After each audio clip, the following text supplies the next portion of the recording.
यशोदा मैया कह रही मेरा लाला नहीं है तो मैं भी मर जाऊंगा। खेलत गेंद गिरी यमुना में तो कूद पड़े ब्रज राज कन्हैया।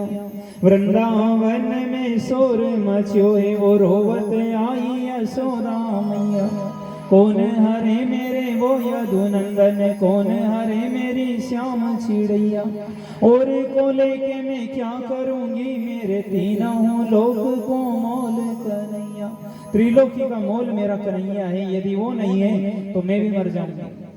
सब समझा रहे हैं और श्याम सुंदर बाहर निकले, लेकिन ऐसे निकले कि नाग ने आसपास आंटे लगा रखे। अब तो और घबरा गए कि अब तो बच ही नहीं सकता। लेकिन भगवान ने सबके सामने अपना रूप इतना लंबा चौड़ा किया, नाग के आंटे ढीले पड़े, ये नीचे गिरा और ऊपर उछल के परमात्मा इसके फन पे नाचने लगे। और देवताओं ने घोषणा कर दी, नटराज भगवान की जय। नटराज हो गए, ऐसे नाचे ना इनके पहले कोई ऐसा नाचा था, ना कोई बाद में ऐसा नाच सका। नटराज हो गए। कृष्ण जन्म की विशेषता यही है कि यहाँ जो भी काम किया पूरे मन से किया, अधूरे मन से नहीं किया। बंसी बजी तो ऐसी बंसी बजी कि फिर कोई दूसरा बजा ही नहीं पाया उसके जैसे बंसी। पूर्ण विराम ही लगा दिया जो भी काम किया उसके बाद में कि कोई पैदा ही नहीं होगा। नाचा तो इतना नाचा, कोई नाचने वाला फिर पैदा नहीं हुआ। 11 साल तक नाचते ही रहे वृंदावन में। प्रेम किया तो इतना प्रेम किया कि एक एक कटोरी छाछ के लिए नाचते रहे। प्रेम अवतार हो गए, सब प्रेमी पैदा नहीं हुआ फिर। और त्याग किया तो ऐसा त्याग किया कि वृंदावन को छोड़ने के बाद 100 साल तक पीछे फिर के नहीं देखा कि वृंदावन में क्या हो रहा है। मतलब ऐसा त्यागी भी फिर पैदा नहीं हुआ। जो काम किया पूरे मन से किया, अधूरे मन से नहीं किया। और नाग पे नाच रहे हैं सब, नाग पे खड़े हैं, उसके बाद भी बंसी बजा रहे हैं। और संदेश ये दिया कि दुनिया वालों कितनी भी विपत्ति आ जाए घबराना मत। मेरी तरह भले मैं नाग पे खड़ा हूं, मौत पे खड़ा हूं, लेकिन जिंदगी में कितने भी दुख आ जाए तो मेरी तरह उन दुखों को नीचे डाल लेना और मेरी तरह उनके ऊपर नाचते रहना और बंसी बजाते रहना, घबराना। क्योंकि मेरे जीवन में दुख आया है तो तुम्हारे जीवन में भी आएगा, इसलिए घबराओ मत। कैसी भी समस्या आ गई लेकिन अपनी बंसी और अपना नृत्य कभी बंद नहीं होने दिया, नाचते रहे। और संदेश ये दिया कि आनंद से जी लो। और इसीलिए उसकी प्रार्थना की जाती है, शांताकारम भुजगशयनम पद्मनाभम सुरेशम। सांप पे सो रहा है फिर भी शांत है, और आदमी अच्छे बिस्तर पे सोता है फिर भी शांति नहीं है, और ये सांप पे सो रहे फिर भी शांत है। भगवान कृष्ण ने संदेश ये दिया कि मेरी तरह घबराना मत। कितने भी विपरीत परिस्थिति आई, आज हम ये सोचते हैं कि हमारे दुश्मन ज्यादा है, हमारा भला सोचने वाले कम है, तो भगवान कह रहे हैं कि तुम्हारे दुश्मन तो बाद में पैदा हुए होंगे, या मेरे तो दुश्मन पहले बाट देख रहे थे कि कब पैदा हो इन्हें मारूं, और ऐसी स्थिति में पैदा हुआ। और रोज एक न एक राक्षस आए, कभी कौन किसको मारे, कभी किसको मारे, कभी इंद्र कोप करे, पर घबराए नहीं, रोज मुकाबला करे, भागते ही रहे, लेकिन जीवन का आनंद कम नहीं होने दिया। अपनी बंसी बजने बंद नहीं करी, अपना नृत्य बंद नहीं होने दिया कि दुनिया वालों मेरी तरह आनंद से जी लेना। मुश्किल में मुस्काना मुसाफिर, मुश्किल में मुस्काना, कितनी भी मुश्किल आ जाए। आज आदमी का धैर्य इतना कमजोर हो गया है कि देर नहीं होती डोलने में। आज आदमी की हिम्मत बहुत कमजोर है, हारने में देर नहीं करते। छोटे छोटे बच्चों के दिमाग भी ऐसे कर दिए हैं, कई घटनाएं अखबार में आती है, एक एग्जाम में फेल हो जाते हैं तो आत्महत्या कर लेते हैं। तो ऐसा क्यों? बच्चों को इतनी हिम्मत तो दो कम से कम, कि 1 साल आ रहे हैं, जिंदगी थोड़ी आ रही है। 1 साल बिगड़ गए तो क्या हुआ, फिर कोशिश करें। लेकिन इतने कमजोर बना दिए हमने कि 1 साल में आत्महत्या कर लेते हैं। तो साल ही गए नहीं, कोई जिंदगी थोड़ी चली गई, सारे दरवाजे थोड़ी बंद हो गए। एक दुनिया उजड़ भी गई है तो क्या दूसरी तुम दुनिया बसाते क्यों नहीं? उम्मीद पे जियो, हिम्मत होनी चाहिए। मुश्किल में मुस्काना मुसाफिर, मुश्किल में मुस्काना, मुसलधार जब बरसियों इंदर तो मुश्किल में ब्रज गाना। और मुरलीधर ने मुझे सिखाया कि तुम गिरधर बन जाना। जब कितना भी बरसे वो गर्जना करने लगा तो ये पहाड़ लेके खड़ा हो गया कि बरस कितना बरसेगा। घबराए नहीं, पहाड़ लेके खड़े हो गए। इसी जीवन में देख लो कि अब ज्यादा दुखों की बरसात होए तो पहाड़ लेके गिरधर बन जाओ, उसकी तरह के बरस कितना बरसे। पर हिम्मत देना, भगवान से कह दो तू कितना भी दुख दे, कैसे भी रखे भले तो हम रह लेंगे, पर एक काम करना, हमें हिम्मत जरूर देना जिंदगी जीने की। इतनी शक्ति हमें देना दाता, मन का विश्वास कमजोर होना। ऐसी कृपा कर कि तू कैसे भी रखेगा तो रह लेंगे, पर ऐसी कृपा कर कि तेरे ऊपर से हमारा विश्वास कमजोर नहीं हो, हमारी श्रद्धा नहीं डगमगाए। क्योंकि कई बार ऐसे तूफान आ जाते हैं कि श्रद्धा आदमी की डोल जाती है। घबराओ ना, दुख से घबराना नहीं चाहिए।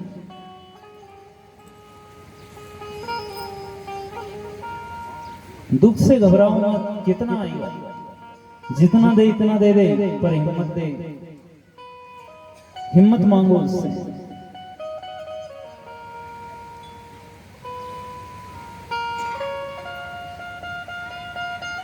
परमात्मा आज नाच रहे हैं और इतना नाचे, नाग ने हार मान ली कि मुझे हराने वाला कोई साधारण नहीं हो सकता। मैं आपकी शरण में आया हूँ, क्या क्या होती मेरे लिए? बोले तुम्हारे कारण ये यमुना गंदी हो गई है, विषैली हो गई है, इसलिए तुम यमुना को छोड़ के समुद्र में रमणक द्वीप नाम का नगर है, वहां जाके रहो। इसने कहा मैं चला जाऊंगा, लेकिन वहां मुझे गरुड़ जी मार डालेंगे। बोले अब गरुड़ जी नहीं मारेंगे। क्यों?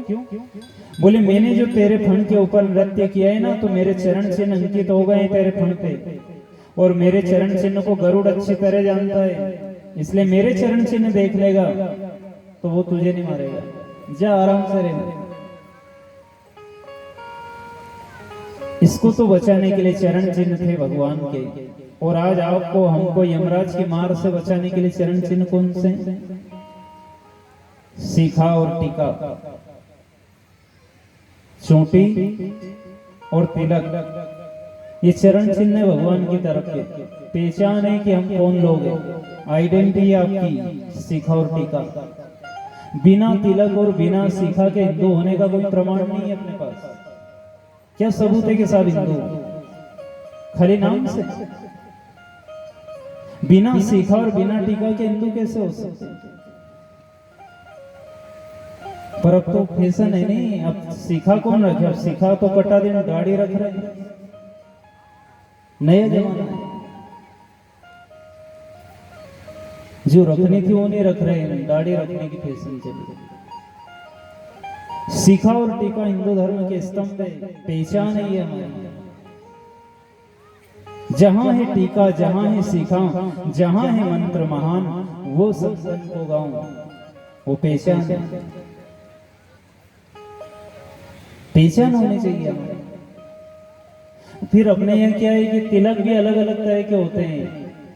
शंकर जी का आड़ा टेढ़ा और विष्णु के दो फाड़, जो यहाँ से यहाँ तक कपाल रंगे तो समझो कि शंकर भगवान के भगत है। कोई खड़ा तिलक करे समझो राम कृष्ण के, विष्णु भगवान के भगत है। कोई खाली बिंदी लगाए तो समझो कि देवी शक्ति के भगत है। कोई ऐसा आड़ा तिलक करे समझो कि हनुमान के भगत है। पर इससे जरूरी नहीं कि शंकर भगवान को हम मानते हैं तो फिर कपाल रंगना ही जरूरी है। तिलक कैसा भी लगा लो, ये तो सब मूर्खता की बातें हैं यहाँ की। वहां तो सब एक ही समाये हैं, एक में समाये। तिलक होना जरूरी है, कैसा भी लगाओ पर तिलक लगाओ।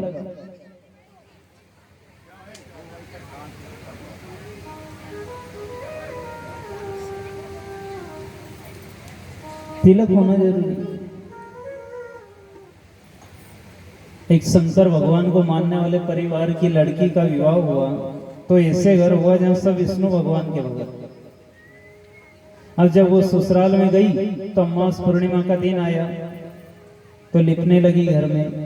तब लिपाए तो यूं लिपाए, यूं लिपने लगी तो ससुर ने कहा कि देख नानी, तेरे पियर में सब शंकर भगवान के भगत हो, आड़ा तिलक करते हो, आड़ा लिपते हो। हम तो विष्णु भगवान के भगत हैं, खड़ा तिलक करते हैं तो खड़ा लिपाएगा, यूं लिप, हम विष्णु भगवान के भगत हैं। बहू ने सोची कि अब इनसे लड़के कहाँ जाओ, जो ये कि वो कर दो, तो बेचारे ने यूं लिप दिया। अब दूसरे दिन सुबह ससुर जी उठे, इनको पानी का लोटा दिया, मंजन दिया। ससुर जी ने मंजन लिया हाथ में और मंजन करने लगे, तब मंजन तो यूं जो। बहू ने सोची कि अब जवाब देने का मौका अच्छा है। बहू ने कहा कि पिताजी, कल मैं यूं लिप रही थी तो आपने कहा कि तुम शंकर भगवान के भगत हो, आड़ा तिलक करते हो, आड़ा लिपते हो। हम तो विष्णु भगवान के भगत है, खड़ा तिलक करते हैं तो खड़ा लिपाएगा, तो मैंने खड़ा लिख दिया। पर हम शंकर भगवान के भगत, आड़ा तिलक करें, आड़ा लिपे तो आड़ा मंजन करें। आप तो विष्णु भगवान के भगत हो, खड़ा तिलक करते हो, खड़ा लिपते हो तो खड़ा मंजन करो, यूं करो, ये तो हम करें। ससुर ने कहा कि आप इस चक्कर में नहीं पड़ूंगा, जो तुझे जमे वो कर। ये पागलपन की लड़ाई है, पर तिलक होना जरूरी है। जहां सीखा और टीका है वो पहचान है हमारी। जहाँ है टीका, जहाँ है सीखा, जहाँ है टीका, जहाँ है सीखा, जहाँ है टीका, जहाँ है सीखा, जहाँ है टीका, जहाँ है सीखा, जहाँ है मंत्र महान गुरु जी वो संतन को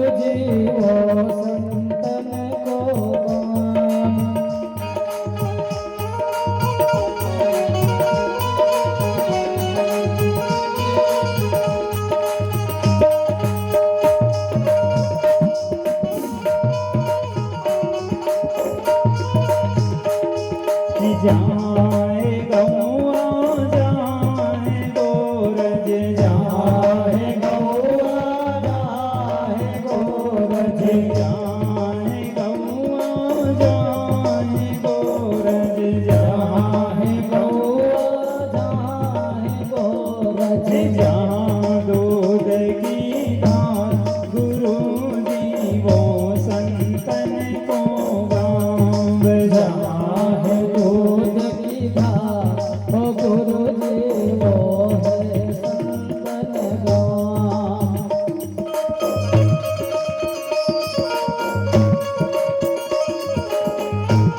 हरि बोल, हरि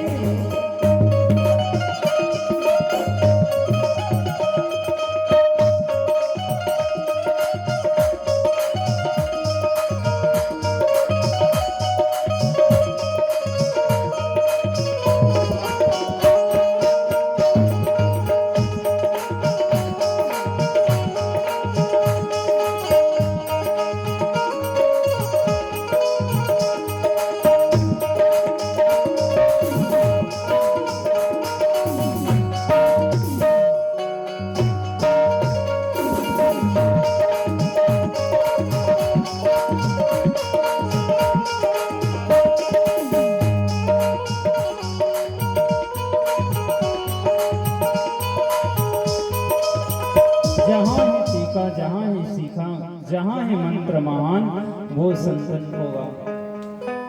और जहाँ है गौआ, जहाँ दूध की धार वो संतन होगा। और जहाँ न रामा, जहाँ न श्यामा, जहाँ न वीर हनुमान वो मुर्दन होगा। जिस घर में भगवान का पूजा घर नहीं हो, जिस घर में राम कृष्ण की मूर्ति नहीं हो, जिस घर में कभी भगवान के नाम से एक अगरबत्ती नहीं लगती हो, जिस घर में गीता रामायण नहीं हो, जहां कभी साल भर में कभी साधु ब्राह्मणों के पैर नहीं पड़े हो, वो घर घर नहीं होता, शमशान घाट होता है।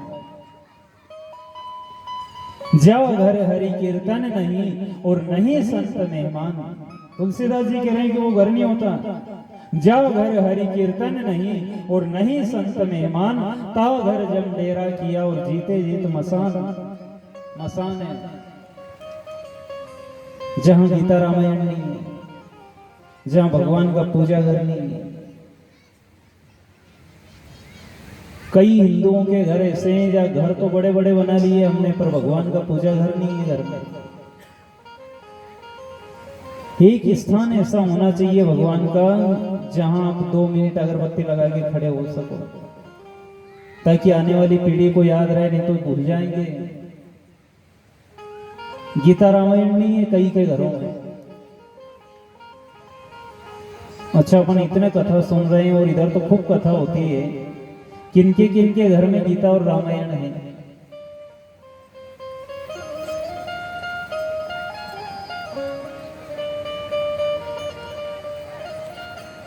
गीता रामायण अगर घर में नहीं है तो हम हिंदू कैसे? क्योंकि हिंदू समाज के नहीं साथ पूरे देश के, भारत के नहीं बल्कि विश्व का अनमोल रत्न अगर कोई धरती पे है तो गीता है और एक रामचरितमानस है, जो हर घर में होना चाहिए। खाली कपड़े में बंदी रहे तो शोभा है, भले नहीं पढ़ने की बने और बंदी हुई रखी रहेगा घर में और पूजा कर लो तो वो दे तरंगे मिलेगी उससे। बैठी रहे खाली तो वो दे।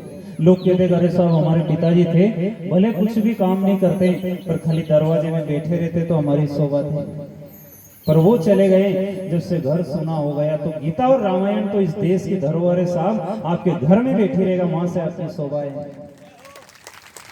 बिना गीता और रामायण के आपकी कोई शोभा नहीं है। गीता रामायण घर में होनी चाहिए। बच्चों को पढ़ाओ कि बेटा भले 10 मिनट पढ़ाई कम करो पर रामायण पढ़ो। ज्यादा नहीं पढ़ाए तो 2 है पढ़ लो खाली, पर पढ़ो। क्योंकि बच्चे रामायण पढ़ेंगे तो पता चलेगा कि राम सीता ने क्या किया, परिवार क्या होता है, माँ बाप क्या होते हैं, सास ससुर क्या होते हैं, भाई बहन क्या होते हैं। सारे गृहस्थी के धर्म कोई अगर सिखा सकता है तो रामचरितमानस सिखा सकती है। और रामायण पढ़ी ही नहीं कभी तो मालूम क्या पड़ेगा। आज बच्चों को संस्कार की जरूरत है। आज केवल हम इतने भागे जा रहे हैं, पढ़ाई पढ़ाई पढ़ाई पढ़ाई, ये सब भूत सवार हुआ खाली पढ़ाई का। और भले यूं फालतू काम बच्चे गेम खेलिया करेगा मोबाइल में घंटा भर तो कोई दिक्कत नहीं। और पूजा पाठ की कहते नहीं गुरुजी इनकी पढ़ाई बिगड़े, इनको टाइम नहीं मिले पढ़ाई में, न वो 1 घंटा तक आंख गाड़िया करे उनमें कहीं नहीं हो। टीवी पे देखिया करेगा, भले कह दो कि एक सीरियल कम देख पर रामायण पढ़। इस देश में पैदा होते ही तलवारें पकड़ाने वाला देश है, और आज हमने तलवारें तो छोड़ दी, मोबाइल पकड़ा दिया। पैदा होते ही मोबाइल पकड़ा दिए। इतना बड़ा बड़ा छोरा छोरी उनके मोबाइल को इतना शौक है, नशा हो गया मोबाइल का। जैसे ड्रग्स लेने की आदत होती नहीं, ऐसी आदत हो गई, लत है ये मोबाइल की। बिना मोबाइल के रेवा ही नहीं, ऐसे पागल हो गए। उस दिन भर कई बच्चों को देखा। और अभी 1 साल से तो इस कोरोना में क्या हुआ कि जिनके नहीं जरूरत थी नहीं उनकी जेब में मोबाइल है। अब परिवार भी घर फंसे के बोले हमारी पढ़ाई चलेगा ऑनलाइन, तो बेचारा बाप के पास में नहीं मोबाइल, वो औलाद के दिलाया कि ये पढ़ाई करेगा ना। औलाद इन्हीं खुड़िया में बैठो है, कोई उन्हीं खुड़िया में बैठो है, कोई वहां बैठो है, मुझे से गेम देख ही रहा है। और माँ बाप समझे कि ये पढ़ाई करे। तो सोचना चाहिए कि हम क्या पकड़ा रहे हैं। बच्चों पे नजर रखो, खाली मोबाइल देके अलग मत हटो। देखो कि ये गेम खेल रहे हैं कि पढ़ाई कर रहे हैं। ये वो देश है कि जहां गर्भ में रह के भी चक्रव्यूह भेदना सीख गए हैं, ऐसे ऐसे लोग हुए हैं। ये मदालसा का देश है जहाँ छोटे छोटे बच्चे रोते थे और कहती थी कि बेटा शुद्धोसी बुद्धोसी निरंजनोसी संसार माया परिवर्जितोसी संसार स्वप्न तजमोह निद्रा मदालसा तमोवाच पुत्रम। तो शुद्ध बुद्ध परमात्मा का अंश है, तू क्यों रोता है? और उस माँ के मंत्रों का इतना प्रभाव हुआ कि बच्चे बड़े होकर संत हो गए। इसलिए ये वो देश है यहाँ मोबाइल पकड़ाने का देश नहीं है।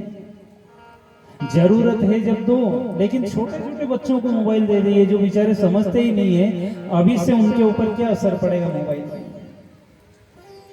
थोड़ा तो सोचना चाहिए। हम कहां ले जा रहे हैं बच्चों को? केवल इंग्लिश का बहुत सवार हुआ। आप सरस्वती शिशु मंदिर में पहले पढ़ने जाते थे बच्चे, तो वहां संस्कार दिए जाते थे कि सुबह से आओ स्कूल तो माँ बाप को प्रणाम करके आओ, सीखा होनी, चोटी होनी, तिलक होना, ये सब सरस्वती शिशु मंदिर के संस्कार थे। उठो तो जमीन धरती माता को प्रणाम करो, ये सरस्वती शिशु मंदिर में सिखाए जाते। अब वहां तो अपन जाओ नहीं, क्योंकि अपने इंग्लिश का बहुत सवार हुआ, कॉन्वेंट स्कूल में जा रहे हैं। अब पढ़ाई अलग हो। अब इंग्लिश जरूरी तो है, आज का युग ऐसा है कि इंग्लिश नहीं पढ़ो तो जिंदगी कटेगा नहीं, उसके बिना काम नहीं चले, विश्व भाषा होगा। पर बच्चों से इतना जरूर कह दो कि इंग्लिश पढ़ो जरूर, लेकिन घर के बाहर ही इंग्लिश रखना, या घर में मत लाना, बाहर रखो। बोलचाल में इंग्लिश मत बगारो। आजकल आदत पड़ गई है कई इंग्लिश पढ़ने वालों की, फिर घर में भी बोले तो इंग्लिश का बहुत सवाल हो जाए, बोलीचाली में भी इंग्लिश की। पहले माताजी थे, पिताजी थे, अब फिर माताजी पिताजी गए और मम्मी पापा आ गए। अब वो मम्मी भी थोड़ी लंबी पढ़ने लगी तो वो ई की मात्रा हटा दी, मम्मा जन पाड़ा पाड़ी बोली हो, मम्मी की जगह मम्मा कर दी। और पापा से डैडी ने डैडी पे से भी ई की मात्रा अलग कर दी, डेट कर दिया, खाली डेट। बोले फैशन है, गजब की भाषा है। जिसको देखो वो सब अंकल ने आंटी इंग्लिश में, जिसको देखो वो सब अंकल आंटी, भले उसके दादा की उम्र का है उसको भी अंकल के, सब आंटी, दादी जी की उम्र की वो भी आंटी। कैसी पागलपन की भाषा है। बच्चों से कह दो कि इंग्लिश पढ़ो जरूर, पढ़ना जरूरी है, लेकिन घर में मत बगाड़ना, इंग्लिश बाहर ही रखना, स्कूल तक खाली बोलीचाली मातृभाषा का उपयोग करो, क्योंकि ये दुखी कर देंगे। एक पढ़े लिखे लड़के का विवाह हुआ तो लड़की जो थी बेचारी पढ़ी लिखी नहीं थी। जब आई ससुराल तो लड़के ने उस पर रोब जमाने के लिए कि ये समझेगी कि बहुत इंग्लिश जानते हैं, तो इंग्लिश में बात करनी शुरू करी। पहली बार आई ससुराल, oh my wife 1 glass water, 1 glass water. और वो बेचारी पढ़ी लिखी थी नहीं, वाटर वाटर वाटर कहीं होता होगा, वाटर वाटर कहीं करी है, water water 1 glass water water. इसने सोची कि वाटर वाटर करिए, कहीं ऐसा तो नहीं कि पत्थर मंगाई रहा है, बाटो मंगाई रहा है। तो गई बाहर 5 किलो को पत्थर उठाई ले। अब फिर तो हिंदी में बोलना पड़ेगी, ओ मेरी श्रीमती पत्थर नहीं मंगाया मैंने। फिर बोले 1 गिलास पानी भर के लाओ, तो यूं को नहीं जब तक कहीं वाटर वाटर करिए। फिर पत्थर तो फेंक दिया, नहीं गिलास भर के लाई। अब गिलास भर के लाई, इसके हाथ में देने लगी तो फिर अंग्रेजी आ गई, धन्यवाद हिंदी में नहीं दिया ना, फिर इंग्लिश आ गई, थैंक यू थैंक यू। तो यह समझी कि फेंकवा की कही रहा होगा तो फेंक। इसलिए ज्यादा इंग्लिश मत बगाड़ो, जो अपनी मातृभाषा उसमें बात करो, फालतू में उलझ जाएंगे। बच्चों को संस्कार दो। घर में पूजा पाठ एक पूजा घर होना चाहिए जहां आप रोज पूजन करोगे और बच्चे देखेंगे तो किसी दिन ये भी करेंगे। जिस दिन आप नहीं रहोगे उस दिन बच्चे करेंगे, भले उल्टी सीधी कैसी भी करें, पर करेगा कि हमारे पिताजी करते हैं तो आज नहीं है, हमको करनी है। रामायण और गीता अनमोल है, पर आज कहाँ रामायण बची। एक पिता अपने बेटे के लिए लड़की ढूंढने गया तो लड़की वाले से कहा, लड़की के घर जाके के साथ मैं धार्मिक आदमी हूँ, इसलिए ये बताओ कि आपकी लड़की रामायण के और महाभारत के बारे में क्या जानती है। तो उस लड़की के पिता ने कहा कि देखो साहब, मेरी लड़की रामायण के बारे में जो जानती वो तो आपको यहीं सुना देगी और महाभारत आपके घर आके करेगी, वहां देखना, क्योंकि महाभारत करने की चीज है, इसलिए आपके घर आके करेगी, खूब देखना। और रामायण बोले यही सुना दे बेटा इनको चुप। तो ऐसे संस्कार मत दो औलाद को कि आपके नाम पे पानी फेर दे। इसलिए ध्यान रखो कि क्या करना है, क्या बनना है। आप जैसा चाहते हो वैसा बच्चों को बना सकते हो, आपके हाथ में। एक चोर को फांसी होने लगी, उससे पूछा गया तेरी अंतिम इच्छा क्या है? इसने कहा मेरी माँ से मिलना चाहता हूँ। उसको फांसी के तख्ते पे पहुंचाया, उसकी माँ को लाया गया, उसकी माँ रो रही है, आंसुओं की धार चल रही है, मेरा एक ही बेटा है और आज इसकी फांसी हो जाएगी। लेकिन माँ रोती रोती बेटे को गले से लगाने के लिए आगे बढ़ी और बेटे ने चाकू निकाला और माँ का नाक काट दिया। लोगों ने कहा कि क्यों रे इतने पाप किए कि तेरी फांसी हो रही है, और भी पाप कम रह गया था तो माँ का नाक काट के मर रहा है। उस चोर ने कहा कि इस माँ के ही कारण आज मेरी फांसी हो रही है, क्योंकि मैं बचपन में जब था और पड़ोसी के घर से 2 रुपए का खिलौना चुरा के लाया, उस दिन माँ ने मेरी पीठ थपथपा दी। उस दिन यदि माँ चांटा मार देती तो आज शायद ये फांसी होने का दिन नहीं आता,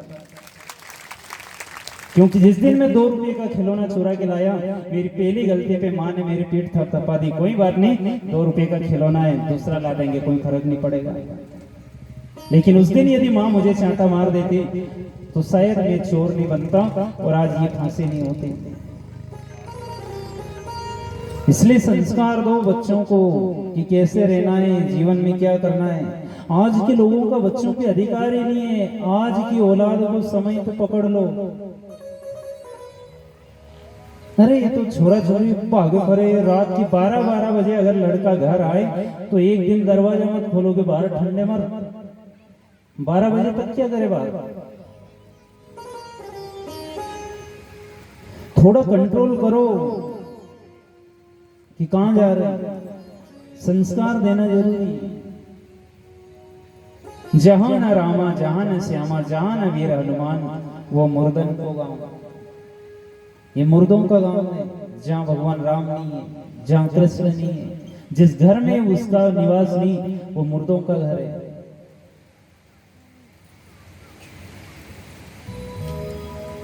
करो ये अच्छे गांव।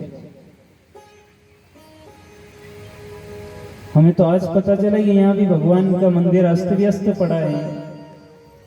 आज गए थे नर्मदा जी होशंगाबाद, तो बात निकली बीच में, तो बोले मंदिर का काम भी बाकी है, बोले वो भी करना है। जरूर करना चाहिए। भगवान आपको सद्बुद्धि दे, आपको सद्बुद्धि दी। आपने इतना बड़ा आयोजन गांव में किया है, कथा कराई है, तो भगवान आपको इससे सद्बुद्धि दे कि जितना जल्दी हो सके मंदिर में भगवान की प्रतिष्ठा हो और भगवान की आरती पूजा होने लग जाए। क्योंकि भगवान का निवास नहीं होता है तो भूत का गांव होता है, इसलिए भगवान का निवास होना जरूरी है। भगवान की प्रतिष्ठा। आज परमात्मा यहाँ से नाग को निकाल के फिर अपने वृंदावन आए। आज श्याम सुंदर ने कई लीलाएं की। मथुरा से ब्राह्मणों की पत्नी आई, इनको भोजन कराया। भगवान ने उनको भी आशीर्वाद दिया कि तुम सुखी रहोगी। आज श्याम सुंदर जो जिस भाव से आ रहा है उसकी मनोकामना पूरी कर रहे हैं। शरद पूर्णिमा की रात्रि आई। निधिवन में परमात्मा ने चबूतरा बनवाया ब्रह्मा जी के द्वारा और बंसी बजी। बंसी तो रोज बजाते थे, लेकिन आज जो बंसी बजाई वो बंसी एक अलग ढंग की थी। आज एक नशा अलग था, एक खुमारी अलग थी, एक खिंचाव अलग था उस बंसी का। आज जिसने भी बंसी की आवाज को सुना वो रोक नहीं सका अपने आप को। जो जहां जिस अवस्था में थे वहीं से दौड़ लगा दी। गोपियां कोई भोजन बना रही वहीं छोड़ के भाग गई, कोई बच्चों को दूध पिला रही थी वहीं छोड़ के भाग गई, कोई दूध निकाल रही थी वहीं छोड़ के दौड़ लगा दी। ऐसी पागल हो गई आज, कोई सुध बुध नहीं कि आखिर हम क्यों भाग रहे हैं। और केवल गोपियां ही नहीं भागी, आज महादेव ने भी कहा पार्वती कहाँ जा रही हो? बोले आज श्याम सुंदर महाराज कर रहे हैं, उनका रास देखने जा रही हूँ। तो फिर मैं भी चलूं? बोले नहीं नहीं बाबा आप मत चलो। क्यों? बोले आपके सामने नहीं नाचेंगे, वो शर्मा जाएंगे। अरे बोले तुम तो लाल ओढ़नी धर लो, मैं ओढ़नी ओढ़ के बैठ जाऊंगा। आज बाबा भी कैलाश से गोपी का रूप लेके चले और महाराज देखने के लिए चले। आज सारे देवी देवता भागे जा रहे। आज किसी को कोई सुध नहीं, आज गोपियां श्रृंगार करने लगी। आज उस पिया ने पुकारा है तो सजने लगी गोपियां। तो जो काजल आंखों में लगाने का था वो हाथों में लगा लिया, जो मेहंदी हाथों में लगाने की थी वो आंखों में लगा ली, सारा श्रृंगार उल्टा कर लिया। पागल जैसी हालत हो गई, आज कोई होश में नहीं है। और जो लोग जंगल में भागे जा रहे हैं, जो जंगल में हैं, जो घर आ रहे हैं, इन्हें देखा सारा वृंदावन खाली हो रहा है। लोग पूछ रहे हैं कहाँ जा रहे हैं, क्या हो रहा है, क्यों जा रहे हैं? सांझ का समय है, हम घर आ रहे हैं और तुम जंगल में जा रहे हैं, पागल तो नहीं हो गए? गोपियों ने कहा हम पागल नहीं हुए, तो फिर हुआ क्या निधिवन में ये तो बताओ। बोले आज वृंदावन रास रचियो मैं भी देखन जाऊं, रास रचियो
फूलों की वर्षा, वो तो करेंगे फूलों की वर्षा, वो तो करेंगे फूलों की वर्षा, वो तो करेंगे फूलों की वर्षा, वो तो करेंगे फूलों की वर्षा, मेरे आंसू बरसाएंगे, वो तो करेंगे फूलों की वर्षा, मेरे आंसू बरसाएंगे, वो तो करेंगे फूलों की वर्षा, मेरे आंसू बरसाएंगे, वो तो करेंगे फूलों की वर्षा, मेरे आंसू बरसाएंगे।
परमात्मा नाच रहे हैं।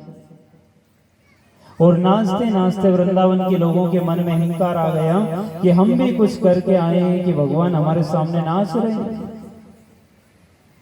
बस जहां अहंकार आए कि भगवान अंतर ध्यान हो गए, क्योंकि जहां अहंकार होता है वहां परमात्मा नहीं हो सकता, जहां मैं होता है वहां परमात्मा मौजूद नहीं होता है। ये मार्ग ही अकेले होने का है, इसलिए भगवान अदृश्य हो गए। और खूब ढूंढा इन्होंने, लेकिन भगवान नहीं मिले। फिर ढूंढ के आए तो भगवान तो वहीं खड़े। लोगों ने कहा, श्याम हमने तुझे कितना ढूंढा, तू कहां चला गया था? बोले कहां कहां ढूंढा? बोले हमने सारी पृथ्वी पे ढूंढ लिया, तुम नहीं मिले। भगवान ने कहा, भैया तुम बाहर ढूंढने गए थे और मैं तुम्हारे भीतर बैठा था और तुम बाहर ढूंढ रहे थे। भगवान ने ऐसा खेल खेला है कि भीतर ही बैठा है पर बाहर ढूंढ रहे हैं। कभी झांको भीतर, क्योंकि छुपा छुपी का एक खेल खेला जाता है गांव में। अपने सारे बच्चे इकट्ठे हो जाएंगे और एक से कहेगा, जा तुम खंबे को हाथ लगा क्या, और फिर हमें ढूंढना। अब वो खंबे को हाथ लगाने जाए, इतने में सारे बच्चे छुप जाएंगे। कोई कहां छुपेगा, कोई कहां छुपेगा, कोई पलंग नीचे भराया, कोई बिस्तर में भराया, कोई स्कूल में भराया, सब अलग अलग छुप गए। एक होशियार लड़का था, इसने सोची कि मैं कहां भी छिप जाऊंगा तो ये ढूंढ लेगा, इसलिए इतना पास में छिपूं के देखे नहीं कभी। तो जो घर के दरवाजा जो होता है, घर का जो फाटक होती है, उस फाटक की आड़ में खड़ा हो गया।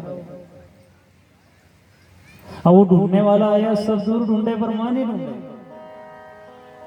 कोई ने कहा पागल, तो यहाँ से 10 बार निकल रहा है, इस दरवाजे की आड़ में भी तो देख, यहाँ भी तो हो सकता है।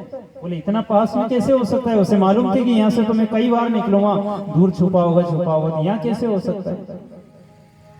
10 बार निकले और वो पट्टा दरवाजे की आड़ में खड़ा खड़ा मुस्कुरा रहा है कि ये सब दूर ढूंढ लेगा, पर यूं नहीं करेगा, दरवाजे सब दूर ढूंढेगा।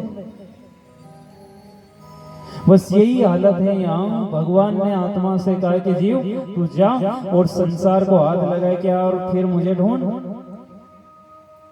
संसार को हाथ नहीं लगाएगा, नहीं जाएगा संसार में और ढूंढ लेगा तो कोई तारीफ नहीं है। संसार में जा और फिर ढूंढ मुझे, तो मानूंगा कि तू भगत है।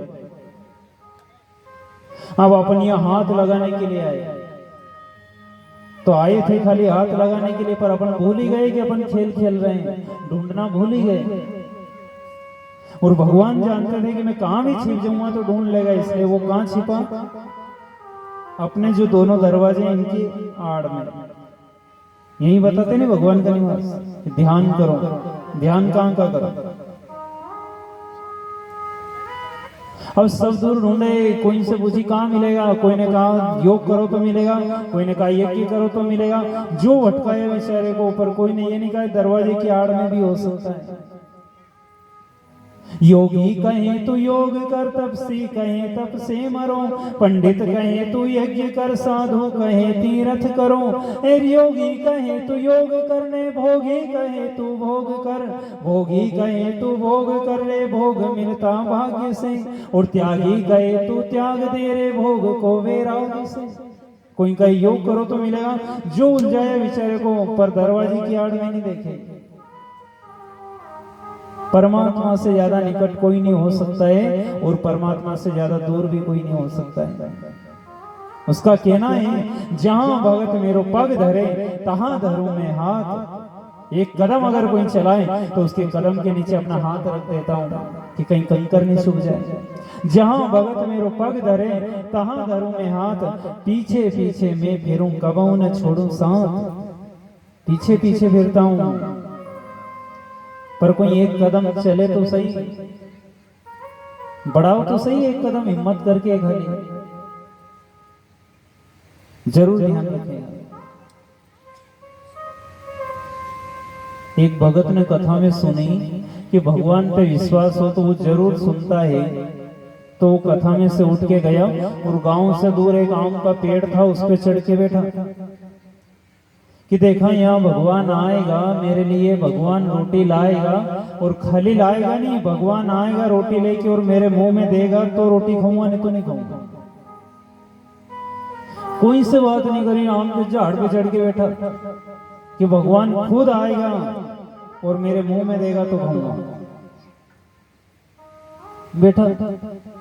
अब धीरे धीरे समय आगे बढ़ा, 9 बजे 10 बजे, तो जिस किसान का खेत था वो किसान काम करने के लिए आया, तो वो दोपहरी में खाने के लिए घर से रोटी लाया। तो उसने वो टिफिन उस आम के पेड़ पे टांग दिया, और ऊपर वो भगत बैठा। इसने देखा कि हाँ रोटी तो आई है, पर ये कहाँ अपने लिए ही, ये तो ये किसान खाएगा, ये इसके लिए लाया है, अपन तो बैठे रहो। बैठा रहा। अब वो किसान तो टिफिन टांग के चला गया। थोड़ी देर बाद में वहां से 4-5 चोर निकले। चोरों ने कहा भैया चलो आम का पेड़ अच्छा है, थोड़ी देर आराम कर लो। आराम करने गए तो ऊपर नजर पड़ी तो रोटी का टिफिन देखा, नहीं कि ये तो अच्छा हुआ रे, भोजन भी मिल गया, भोजन कर लो और सो थोड़ी देर। अब ये वो टिफिन उतारने गए चोर लोग, तो ऊपर वो भगत दिखा इनको, ऊपर वो बैठा। चोरों ने कहा कि क्यों रे, तुझे मालूम थी कि हम यहाँ से रोज निकलते हैं, तो हमको मारने के लिए तू रोटी लाया और जेर मिला के लाया और टांग दिया कि हम निकलेंगे, खाएंगे और मरेंगे, और तू देखेगा, तू हमें मारना चाहता है। चल बेटा तू खाएगा ये रोटी और तू मरेगा और हम देखेंगे, उतार नीचे। इसने कहा कि मेरी रोटी नहीं है और ना कोई जेर वेर है, वो किसान दूर काम कर रहा है उसकी रोटी है, और तुमको खानी है तो भले खा लो, जेर नहीं है इसमें। बोले नहीं, तुझे मालूम थी कि हम निकलेंगे, हमें मारने के लिए जेर लाया तू, उतार लिया। बैठ, टिफिन खोल के रख दिया, चल खा। इसने कहा मैं नहीं खाऊंगा, मेरी जब नहीं है तो मैं क्यों खाऊं, तुमको खानी तो खा लो भले। उस किसान की इसमें जेर वेर नहीं है, तुम खा लो भले। बोले नहीं तुझे खानी पड़ेगा। अब इसकी प्रतिज्ञा थी कि भगवान आएगा और मुंह में देगा तो खाऊंगा, नहीं तो नहीं खाऊंगा। बोले भैया मैं नहीं खाऊंगा, तुमको खाने तो खा लो। चोरों ने कहा ये नहीं मानेगा रे, हाथ पकड़ो। एक ने आई हाथ पकड़े, एक ने आई हाथ पकड़े, एक तोड़े और जबरदस्ती मुंह में देके चल खा। अब मुंह में ठूसने ही लग गए तो फिर तो खाने ही पड़े। अब इसने चावना शुरू किया और इसको हंसी आई कि परमात्मा वास्तव में तेरा खेल निराला है। मैंने प्रतिज्ञा करी कि तू आएगा और मुंह में देगा तो खाऊंगा, तो तू मोर मुकुट पहन के भले नहीं आया, पर इन चोरों को अक्ल तू तो दे रहा है कि दो मुंडा में यो कैसो खेल रचियो मेरे दाता, जहां देखूंगा तू को तू। भले तू नहीं आया पर इन चोरों को प्रेरणा तो तू दे रहा है। थोड़ा विश्वास करके तो देखो। श्रद्धा और सबूरी, साईं बाबा का मंत्र था, श्रद्धा और सबूरी। कि श्रद्धा रखो और सबूरी रखो, अपने इष्ट के प्रति श्रद्धा रखो और थोड़ी सबूरी भी रखो। सबूरी इतनी रखो बस यूं मान लो कि अपन ब्याह शादी में कहीं जिमने गए हैं और पंगत में बैठ गए हैं तो परोसने वाला आएगा, इतना तो भरोसा रखो। नहीं इतनी तो सबूरी करो कि जब लाइन में बैठ गए हैं तो परोसने वाला आएगा। सही थोड़ी देर हो सकता है उधर से शुरू कर दिया होगा परोसना, अपन आखिरी में बैठ गए होंगे, थोड़ी देर लग जाएगी पर आएगा जरूर। लाइन में अगर बैठे तो परोसने वाला आज नहीं निकल आएगा। आप बैठो तो सही आसन लगा के, परोसने वाला आ रहा है पर थोड़ा इंतजार तो करो। आज का दुर्भाग्य ये है कि ना तो श्रद्धा बची और ना सबूरी बची। आदमी को सबूरी नहीं है, हाय हाय करेगा, भागा भागा फिरेगा, तां करेगा। न श्रद्धा है इष्ट के प्रति और न सबूरी। परमात्मा ने आज इनको घर भेजा और केसी को कंस भेजता है। केसी को परमात्मा मार देते हैं और उसके नाम से वृंदावन का घाट यमुना का केसी घाट हो गया। अब कंस दुखी हो गया। कंस ने अक्रूर को बुलाए, काका साहब मैंने जितने भी राक्षस भेजे हैं अब तक किसी ने लौट के मुझे नहीं बताया कि उन छोकरों में ऐसा क्या है, कोई आया नहीं है लौट के। और जो कोई काम नहीं कर सका वो आप कर सकते हो, आप जाओ और कृष्ण बलराम को लेके आओ। वो पूछे कि हमें क्यों बुलाया है तो कह देना कि तुम्हारे मामा साहब ने बहुत बड़ा यज्ञ रखा है, दुनिया भर के राजा महाराजा वहां आएंगे तो उनको दिखाने के लिए बुलाए। लेकिन हकीकत ये काका साहब के आते ही बराबर कुचल दूंगा दोनों भाई को, देखना भी नहीं चाहता। अक्रूर ने बहुत स्पीड से चलने वाले घोड़े जो थे वृंदावन पहुंचे। जैसे देखा कृष्ण बलराम ने, अरे बल्ला भैया आज तो काका साहब आ गए हैं। दोनों भाई ने दौड़ के प्रणाम किया, उतार के लाए, जल पान कराया, चरण दबाने लगे। काका साहब हमारी मथुरा में सब ठीक तो है ना? हाँ लाला सब ठीक है। हमारे मामा साहब क्या कर रहे हैं? अक्रूर ने कहा मामा साहब की कुशल पूछ रहे हैं, जो बचपन से मारने की कोशिश कर रहा है उसकी कुशल पूछ रहे हैं। अरे काका साहब क्या फर्क पड़ा? परमात्मा वो है साहब कि कभी दुश्मन का भी बुरा नहीं सोचता है और आदमी वो है कि कभी अपनों का भी भला नहीं सोचता है। जब अंगद को शांति दूत बना के भेजा तो कहा अंगद बहुत बुझाई तुम्हें का कहूं, परम चतुर तुम जानते हो, तुम परम चतुर हो, लेकिन फिर भी एक बात जरूर कहूंगा कि रिपुसन बतक करई जी में सोई, काज हमार तासुई तोई। ऐसे ढंग से रावण से बात करना कि हमको सीता मिल जाए और रावण का भी नुकसान नहीं होना चाहिए। ये है रावण, जो दुश्मन का भी भला सोच रहे कि उसका भी नुकसान नहीं हो और हमें सीता मिल जाए, इससे ढंग से बात करना। दुश्मन का भी बुरा नहीं सोचे वो परमात्मा। अक्रूर ने कहा लाला तुम्हारे मामा साहब ठीक है, उन्हीं ने मुझे भेजा है। मामा साहब ने भेजा है? क्यों?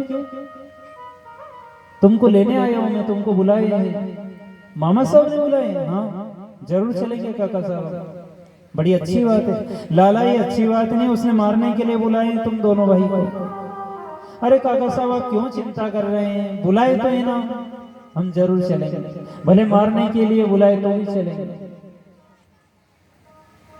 रात में तो सारे वृंदावन में खबर फैल गई कि मथुरा से अक्रूर आए हैं और सुबह कृष्ण बलराम को लेके जाएंगे। और जैसे गोपियों को पता चला कि लेने आए हैं, नींद उड़ गई गोपियों की।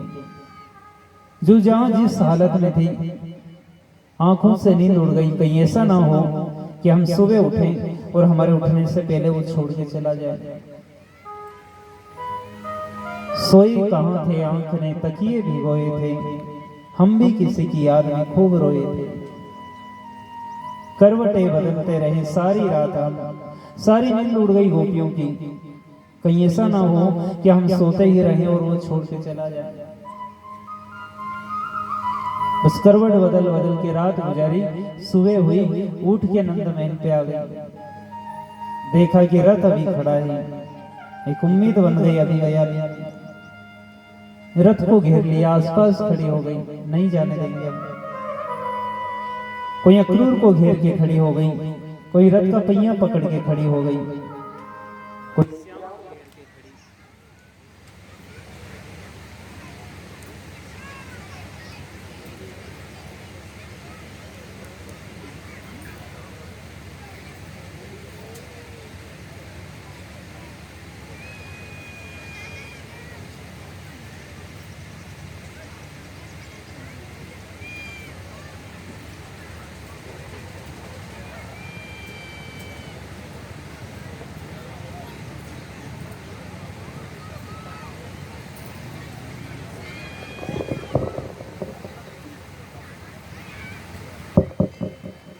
सब घेर के खड़े हैं, हम नहीं जाने देंगे इसे। हम तो भैया मैं कहाँ दूर जा रहा हूँ, पास में ही तो जा रहा हूँ मथुरा, कहाँ दूर है। जब याद आ जाए मिलने आ जाए। नहीं से हम नहीं जाने देंगे। तुम छोड़ के चल दिए, पर तुम्हें पता है हम यहाँ कैसे जिएंगे। और चलो जाना ही है तो कम से कम ये तो बताओ कि लौट के कब आओगे, क्योंकि तुम्हारे बिना अब वृंदावन में जीना मुश्किल हो जाएगा। ये वृंदावन जो अच्छा लग रहा था, ये तुम्हारे ही कारण था। और तुम यदि छोड़ के चल दिए तो हम वृंदावन में कैसे जिएंगे। ये तो बताओ कि लौट के कब आओगे। तुम्हारे बिना यहाँ जी नहीं सकेंगे, लेकिन एक समय दे दो कि मैं इतने दिन बाद आऊंगा तो तुमसे मिलने की आस में अपने प्राणों को रोक लेंगे। कब आओगे। प्रियतम बोलो कब आओगे, प्रियतम बोलो कब आओगे, प्रियतम बोलो।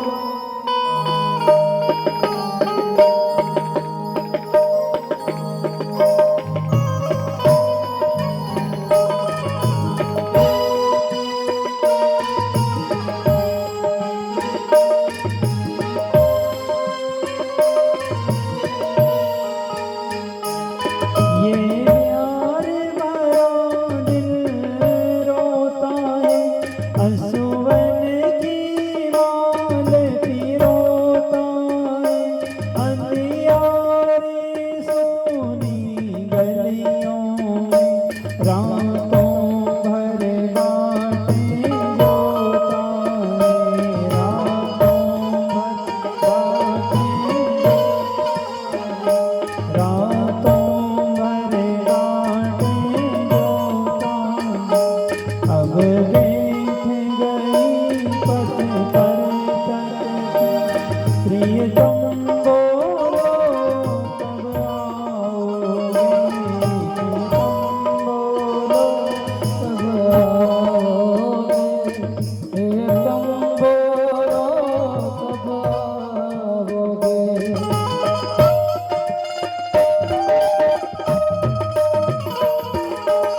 इठलाते प्यार भरे प्रियतम बोलो कब आओगे, प्रियतम बोलो कब आओगे, प्रियतम बोलो कब आओगे।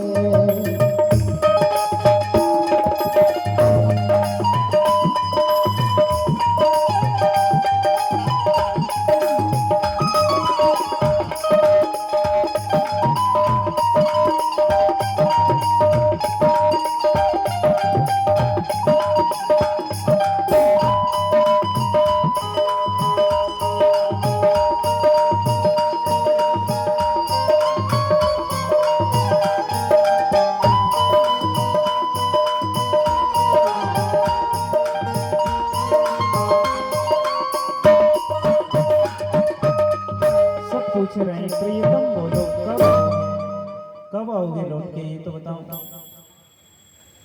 सब घेर के खड़े हैं, क्यों जा रहे हैं छोड़ के, खता क्या हो गई हमसे, ये तो बताओ कि जा क्यों रहे हैं? कोई भूल हो गई क्या?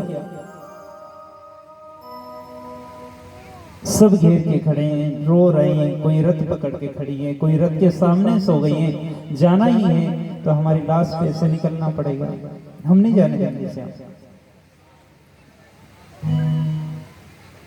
क्या यही दिन दिखाने के लिए तूने गिरिराज उठाया था और हमें बचाया था? यदि जाना ही था तो इतना प्रेम ही क्यों बढ़ाया? क्योंकि तुझसे इतना प्रेम नहीं होता और छोड़ के चला जाता तो आज इतना दर्द नहीं होता। इतना प्रेम नहीं करता तो कम से